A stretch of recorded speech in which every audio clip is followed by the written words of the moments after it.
Señor presidente del Gobierno, señoras y señores miembros del Gobierno, señoras y señores diputados, mis primeras palabras son de condolencia por la muerte, por el fallecimiento de quien ha sido un miembro activo de esta Cámara, José María Venegas. Él, militando siempre en otra ideología, en otra posición, ha tenido la grandeza de saber transmitirnos el significado mismo de la democracia. Por eso tengo que empezar mis palabras sintiendo y trasladando mi condolencia a su familia y, por supuesto, también a la gran familia del Partido Socialista en el día de hoy. Es una gran pérdida. Como saben bien, él siempre fue ese referente con el que se puede hablar, con el que se trata, siempre con franqueza, con nobleza, anteponiendo los intereses generales del país a cualquier planteamiento partidista o ideológico. Señorías, el Gobierno trae al Congreso de los Diputados para su debate y aprobación el proyecto de Ley de Presupuestos Generales del Estado para 2016, el quinto proyecto que tramitamos en la actual legislatura. El Gobierno ha mantenido una línea muy definida en materia económica, con un objetivo: salir de la crisis y crear empleo. Hoy presentamos los últimos presupuestos de esta intensa, de esta difícil etapa, con la confianza de que lo que hemos hecho hasta ahora ha funcionado. Ha sido bueno para España, ha mejorado la vida de los españoles y, sobre todo, ha abierto las puertas de par en par a un futuro de mayor progreso y bienestar para todos. Es por eso que centraré buena parte de mi intervención de la mañana en analizar la política que hemos realizado, porque es la que explica el nivel de recuperación económica que hemos alcanzado en estos 3 años y que habría sido imposible con otras recetas económicas. La política presupuestaria desarrollada hasta ahora nos abre un abanico amplísimo de oportunidades de futuro y, para aprovecharlas, debemos respetar la coherencia de nuestros planteamientos. Mantenernos en esta línea en los presupuestos para el 2016 no es, por tanto, fruto de ninguna obstinación. Es simplemente la determinación de prolongar en el tiempo los beneficios de una política que ha hecho que nuestra economía se recupere y crezca por encima del resto de los países desarrollados, no ya europeos, y esté creando miles de puestos de trabajo cada día en los últimos meses. Esto va a permitir que entre 2014 y 2015 haya 1 millón de personas más trabajando, con un ritmo de incremento de empleo anual del 3%, el mismo con el que crece el Producto Interior Bruto. De manera que, por primera vez en la historia, todo el crecimiento de la economía, todo, en términos nominales, se dirige a crear nuevo empleo. No creo que haya mejor prueba que esta del carácter social que tiene este crecimiento económico. Este es el que garantiza, a través del empleo, la equidad y la distribución justa de la riqueza económica que estamos generando. Por eso, en 20 de diciembre del año 2012, el presidente Rajoy, en esta Cámara, en su discurso de investidura, resumió su política de la siguiente manera. Abro cita. Me propongo, pues, dedicar toda la capacidad del Gobierno y todas las fuerzas de la nación a detener la sangría del paro, estimular el crecimiento y acelerar el regreso de la creación de empleo. Ese era el proyecto que defendió Mariano Rajoy en su discurso de investidura. Cuando en abril del año 12 presentamos los primeros presupuestos, iniciábamos un camino, que es el que hoy nos ha traído hasta aquí, los quintos presupuestos. Desde entonces, desde aquella primavera del 12, sabíamos lo que estábamos haciendo. Desde el principio estábamos seguros de que no nos equivocábamos de camino. Frente a otras crisis, teníamos un país, España, teníamos una sociedad con bases diferentes para responder a crisis del pasado. Era ya España, en el 12, un país con un nivel de desarrollo alto y cuyas empresas habían emprendido un valiente camino de internacionalización que las fortalecía frente a las consecuencias de las crisis internas. Tomando cifras del 2011, recordaré que el ciudadano, la renta per cápita de España en el año 2011 era de 24.200 euros en paridad de poder de compra. Y recordaré que la economía tenía una posición de inversión directa en el exterior, nuestras empresas tenían invertido en el resto del mundo el equivalente a 48,5 puntos de Producto Interior Bruto.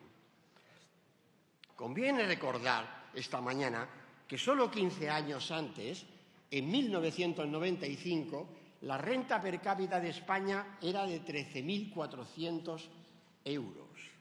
13.400 euros a 24.200 euros de renta media. En una sociedad como la española que ha incrementado la población en cerca de un 15%.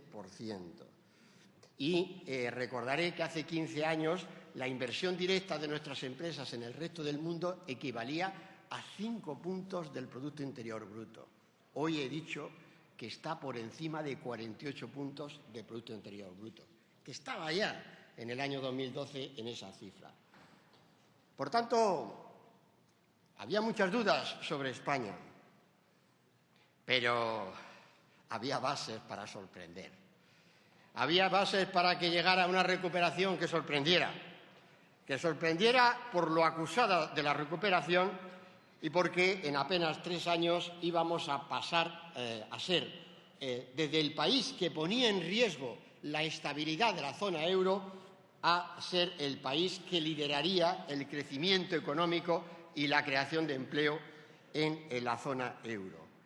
Incluso por encima de estados, de países que en el 12 estaban mucho mejor que nosotros en términos económicos y financieros. Y hoy estamos liderando ese crecimiento económico y esa creación de empleo. Algo, pues, bueno hemos hecho hasta ahora. Algo, pues, positivo hemos hecho en estos 3 años que median entre el 2012 y 2015. No es una buena coyuntura internacional, porque eso lo tienen todos los países. ¿Por qué España crece el doble que Alemania, el triple que Francia y más del triple que Italia, si tenemos todos la misma coyuntura internacional? ¿Por qué el precio del petróleo no beneficia a todos por igual? O la determinación del Banco Central Europeo no es la misma y la devaluación del euro no favorece al conjunto de las exportaciones de la zona euro. España está a la cabeza del crecimiento económico y de la creación de empleo de Europa y del mundo desarrollado porque hemos hecho cambios, reformas estructurales y porque hemos hecho las políticas económicas que convenían a los españoles para que empezáramos a salir de esta crisis económica. Ya antes de que bajara el precio del petróleo o se devaluara el euro, había comenzado nuestro crecimiento económico y nuestra creación de empleo, que ahora recordaré y lo haré también reiteradamente, que comenzó la creación de empleo en términos de afiliación a la Seguridad Social en febrero del año 14, también superando, mejorando todos los pronósticos. Por eso hoy les digo que los presupuestos que defiendo ante ustedes son los que necesita España y su economía, y son los presupuestos que necesitan los españoles. Lo son porque debemos seguir avanzando sin incertidumbres, porque necesitamos que la enorme maquinaria económica que hemos puesto en marcha no se detenga, ahora que está alcanzando la velocidad adecuada a nuestros objetivos. Señorías, el Gobierno trae estos presupuestos al Congreso porque no puede defraudar a la sociedad española.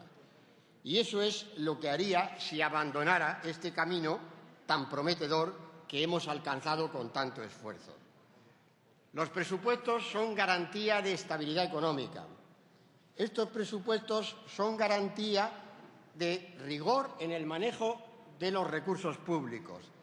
Estos presupuestos son garantía de la lucha contra la desigualdad y estos presupuestos son ejemplo de protección social, porque quiero insistir, frente a quienes solo ofrecen meras teorías de política social, que en la práctica no hay presupuestos más sociales que aquellos que apuestan por crear empleo, ni que protejan más a quienes aún no se han beneficiado de la recuperación, que son los que necesitan un estado de bienestar viable, como es el que asegura estos presupuestos. Son, en suma, unos presupuestos avalados por el trabajo realizado estos años y son la garantía de que la economía española va a seguir creciendo y que cientos de miles de españoles van a encontrar empleo el año 2016. Estos son nuestros presupuestos y son los que comprometen la acción política del Partido Popular para la próxima legislatura. Las promesas electorales que podamos hacer a los ciudadanos cuando llegue la campaña de las elecciones generales, muy pronto, no podrán ser utopías inalcanzables como las que acostumbran a hacer otras formaciones políticas. Por cierto, no tienen responsabilidad de gobierno. Nuestras promesas van a estar condicionadas por estos presupuestos y, por tanto, estarán basadas en la realidad económica, la realidad que hemos sabido construir estos años.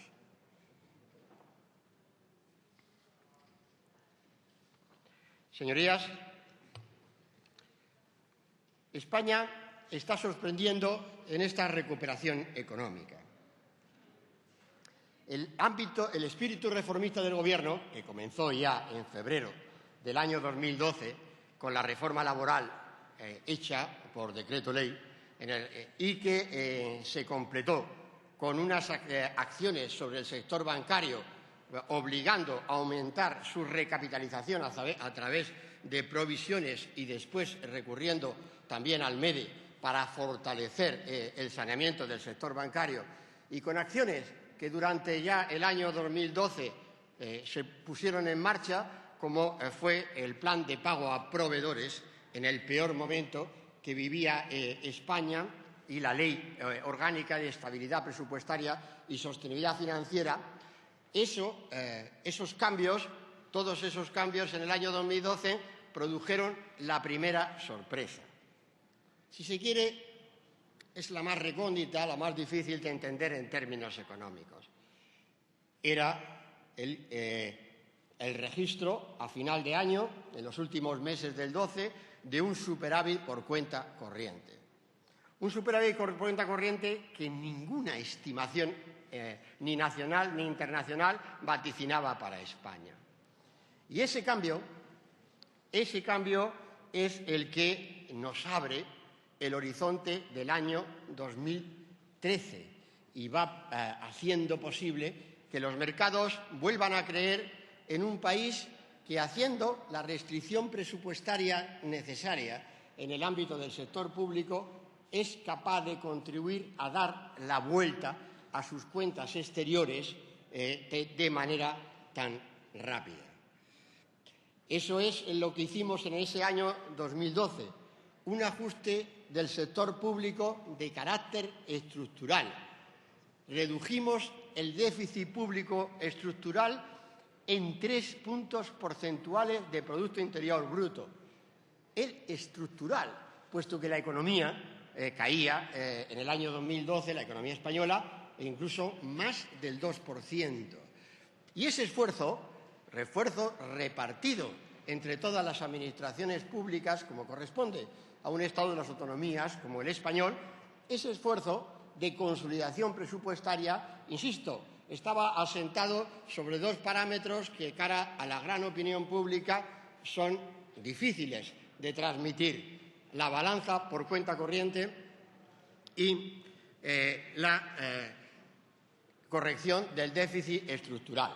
Pero son los elementos absolutamente fundamentales para hacer frente a la crisis de un país cuya crisis, la crisis de España, es una crisis de deuda externa.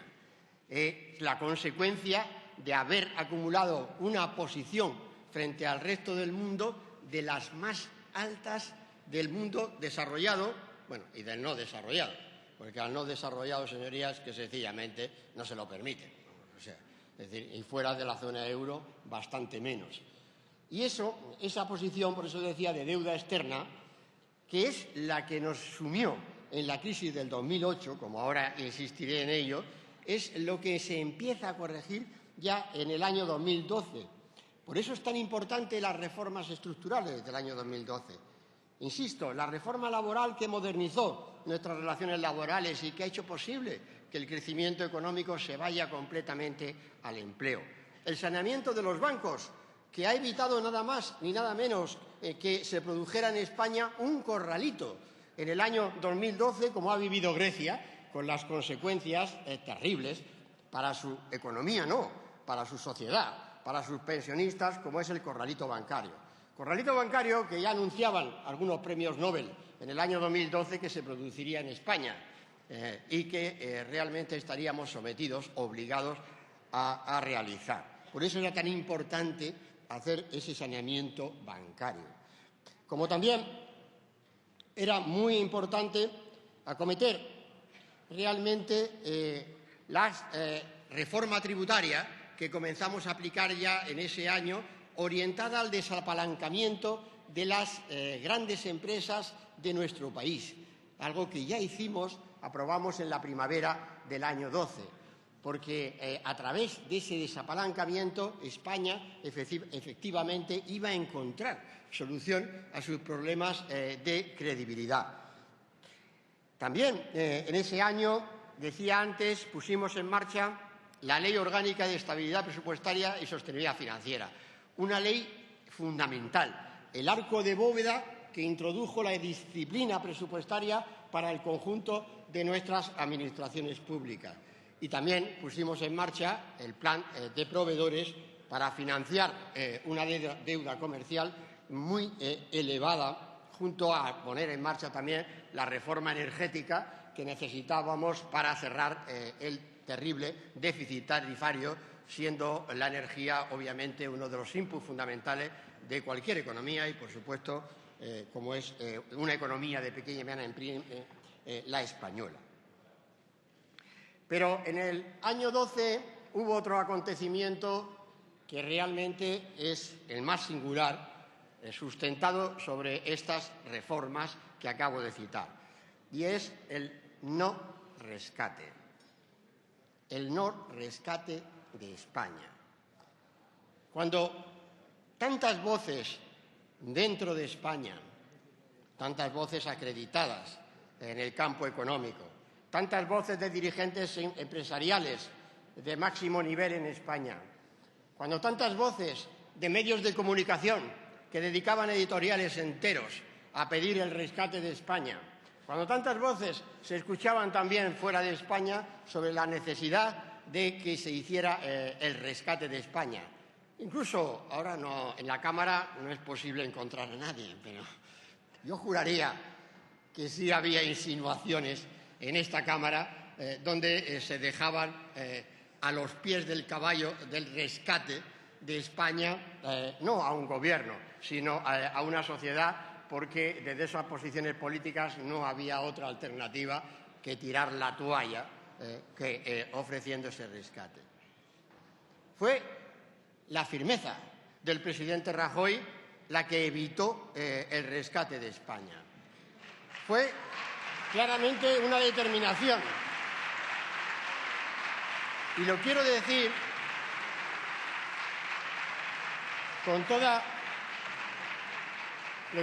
con toda claridad esta mañana a estas alturas de legislatura.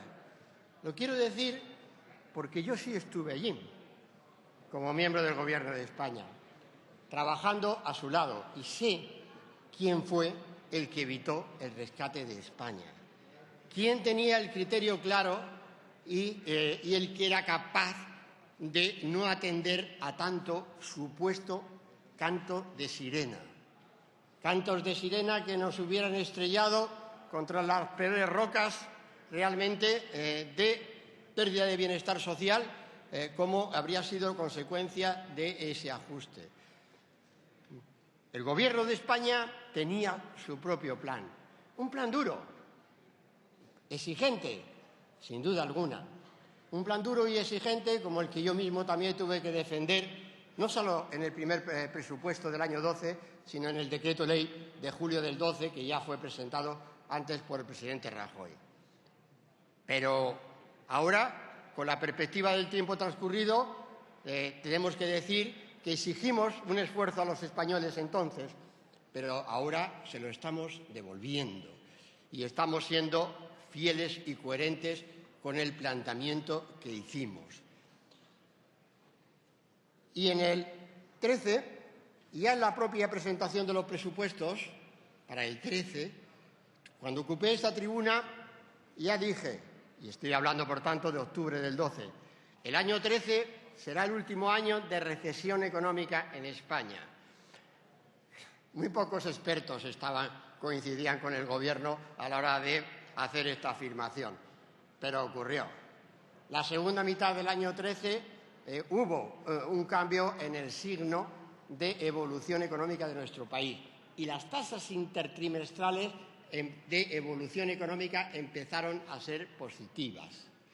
Y eso facultó que en el año 14, a comienzos del 14, comenzara la creación de empleo. ¿Qué estamos viviendo en España? ¿Estamos viviendo, como algunos todavía pretenden, la reproducción de modelos de crecimiento económico anteriores? No, señorías. Estamos viviendo un patrón de crecimiento desconocido para nuestro país, por las siguientes razones. Porque es la primera vez que España está creciendo en este año, 2015, incluso por encima del 3% sin inflación. Eso es la primera vez que ocurre en la historia de nuestra economía. Y eso es muy positivo, porque el no tener inflación significa que muchos millones de gente, de pensionistas, de trabajadores, ganan automáticamente poder adquisitivo. Y significa que nuestras empresas también ganan capacidad de competir, competitividad. Y el ciclo de la economía siempre es mayor competitividad, mayor